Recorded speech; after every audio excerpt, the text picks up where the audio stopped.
Novak Djokovic has just made claims he was poisoned by the Australian government during his 2022 detention. Let's take a look at what the Serbian said and the situation. The alleged poisoning occurred during the whole fiasco between Novak Djokovic and the Australian government over his vaccination status.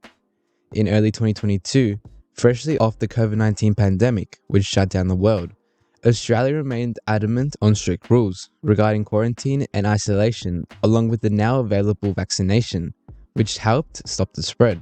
During 2020 and 2021, the country had been able to maintain low case numbers, with Victoria, the state in which the Australian Open takes place, being able to record a record 0 cases of COVID-19 for multiple weeks on end. So with this background information, you can obviously imagine that the Australian government had very strict rules in place. On the eve of the 2022 Australian Open, defending champion Novak Djokovic was denied access to the country due to his vaccination status. This was met with outrage from him and his team, who fought to have the call overturned. While this review of his situation was taking place, Novak was placed in hotel detention, which is where our story takes place. Novak claims to have had health issues while in the hotel for 5 days. He got a toxicology test to see what the problem was. Toxicology is a field of science which deals on the effects certain chemicals and substances can have on our organisms.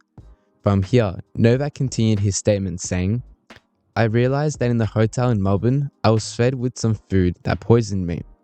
I never told this to anybody publicly, but I had a really high level of heavy metal. I had the lead, very high level of lead and mercury." Djokovic then went on to confirm the fact that he believes he was poisoned through the food, saying it's the only way.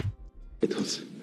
Yeah, it's a 20-year anniversary, I guess, this year, and it's a nice number of years that I've been coming to Australia, the place where I had the greatest Grand Slam success.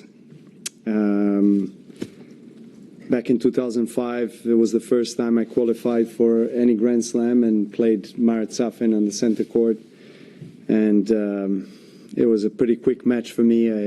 He later on won the tournament, but it was a very unique experience that allowed me to dream big and keep on believing that I can one day win a slam. Novak has even stated on multiple occasions that he feels quote-unquote trauma when he visits Australia after 2022, although it hasn't seemed to do much damage, as in the 2 years since the ban was lifted, he's won a title in 2023 and lost to the eventual champion Jannik Sinner in the semifinals. This year in the Australian Open, Djokovic enters as an underdog for the first time in years. Check out this video, which is your guide to the Australian Open.